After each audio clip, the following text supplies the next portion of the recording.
A warm welcome to Seabed Television, and we are reaching you on our YouTube channel. Maritime bigwigs at a recent Maritime Roundtable, which was organized by Maritime Reporters Association of Nigeria, Maritime, are of the opinion that the planned implementation of the International Cargo Tracking Node (ICTN) would be of enormous benefits for the industry, while some disagreed with the initiative. In this special report, Seabed and Bunkers Communication Television dissect their various views. The National President of the National Council of Managing Directors of Licensed Customs Agents, Dr. Ehiz Amiwero, has disputed claims that the ICTN is an UNCTAD-backed initiative, arguing that it lacks formal convention or rule status, and its implementation in Nigeria is not attached to any service. Cotonou cargo tracking note was tied to customs procedure. I have all the whole papers here. I designed it. If you look at all of them, are tied to customs procedure. They are not tied to a Minister of Transport.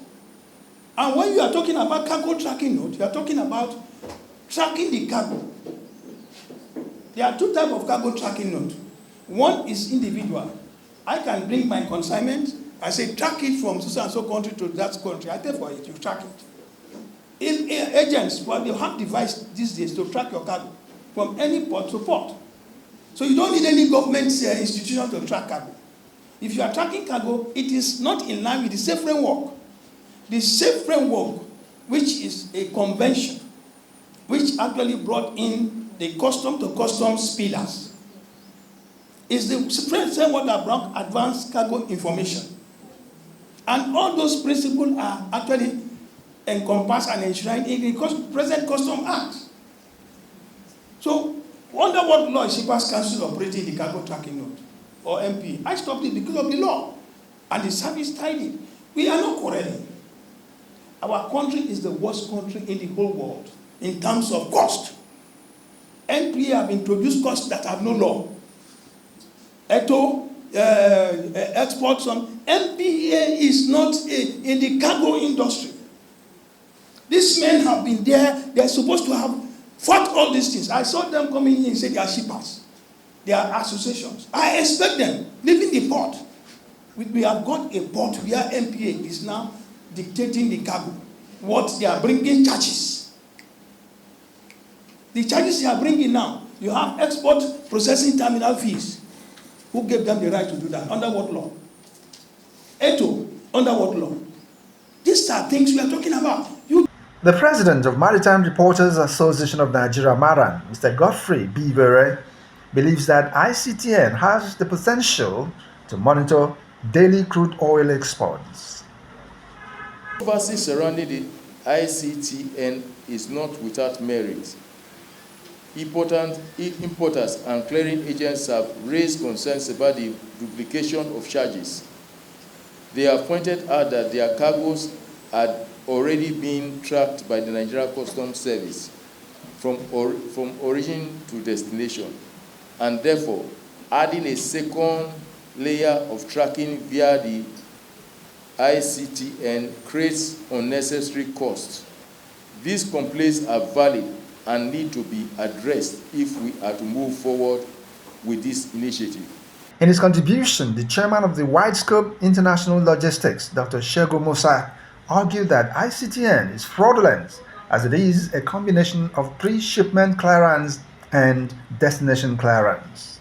In the 80s, I joined the business in 1989. In the 80s up to middle of 90s, we used what we call IDR, Import Duty Reports, accompanied by clear report of finding, CRF.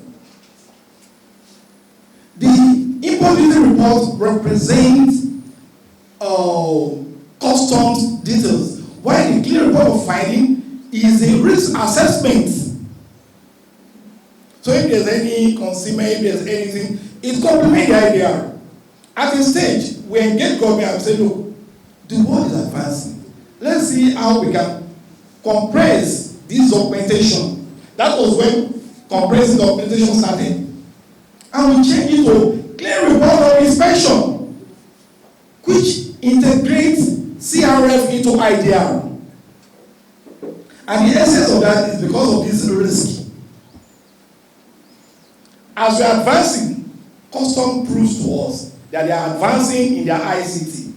And we say, okay, let's try and see what custom can do. Let's migrate to destination inspection from pre-shipment inspection. And that was why we said custom should work with the indigenous pre-shipment agencies that are here in Nigeria to issue risk assessment reports. And that goes on. We realize custom is advancing rapidly. You know, okay, can we allow custom to take full charge of this import-export regime so that we can now move into full destination inspection? And that was when the PAC came in being. I was actually a lone voice that kicked against custom issuing PAC. And part of the reason why I kicked is part of this that we're experiencing today. The risk. The coordinator of Zone A of the Nigeria Customs Service, Assistant Comptroller General Charles Obi, assured the stakeholders that the costs associated with ICTN would be offset by the savings resulting from reduced delays, demurrage charges, and more efficient operations. The International Cargo Tracking Note will facilitate trade, improve ease of doing business in our ports. The system enables pre-arrival processing of cargo information, significantly reducing documentation processing time. Furthermore, International Cargo Tracking Notes integration with existing systems will create a seamless information flow between customs and other stakeholders. This integration, the drug war is a massive one. Everybody's hands must be on the deck for us to use all these systems that are being introduced by the federal government. Yesterday here, the Maritime unit of that is the Western Marine Command, handed over 1,500 big sacks of Indian hemp to NDLA. At the airport, the same thing happened last week. Every week, as far as this country is concerned, there's no week that we don't hand over all these illicit drugs, whether at the seaports or at the airport. We must all rise up to this clarion call. It's a big one. Let us forget about, is there a law backing it? There is a law backing it which I have quoted to you and you read out. We must do it scientifically. We must do it digitally to be able to track down all these things. Forget about the costing. In his own presentation, Dr. Eugene Weke of the Sea Empowerment and Research Center, SEREC, said the researches revealed that 32 African countries are implementing ICTN, adding that there is the need for its implementation in Nigeria for checks and balances. We discovered that within the West and Central African sub-region, and in Africa, we have 32 countries implementing what we call electronic cargo tracking note, ICTN. And the duty of this very document, first and foremost, is for a shipper, a shipping line agent, to ensure that whatever is declared and accepted, he knows I will take responsibility because somebody will sanction him.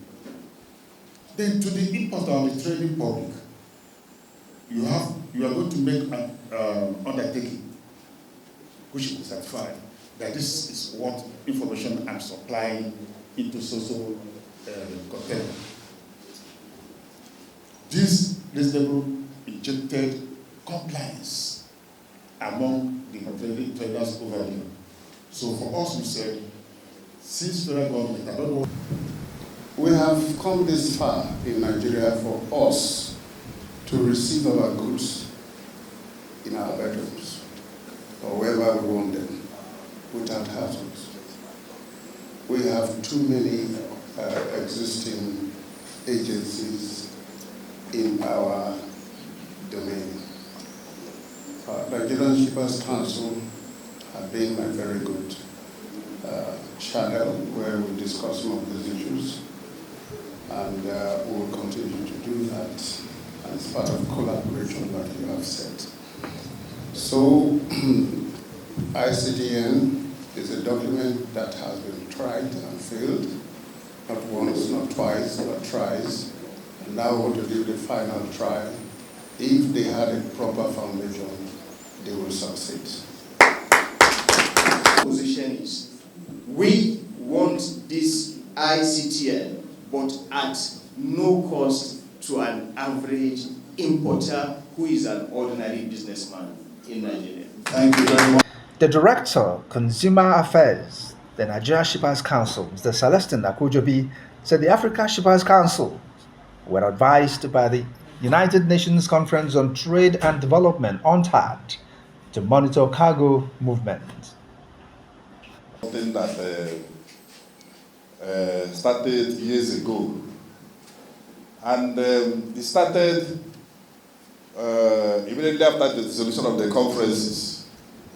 It was an UNCTAD advisory that all the shippers councils should monitor movement of cargo from port of origin to destination. That was how it started. Let us not lose sight about that. It's an UNCTAD advice to all the developing countries as at that time, especially during the demise of the liner conferences.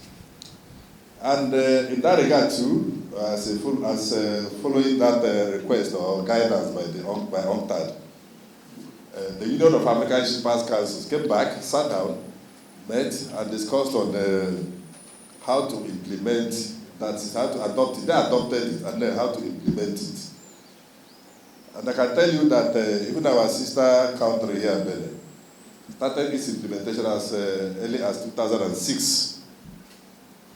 Others started around 2011. And today, there are over 20 countries, both in the West and Central African sub-region, implementing ICTN. We tried to, I would say, yes, we tried it in the past. It was successful.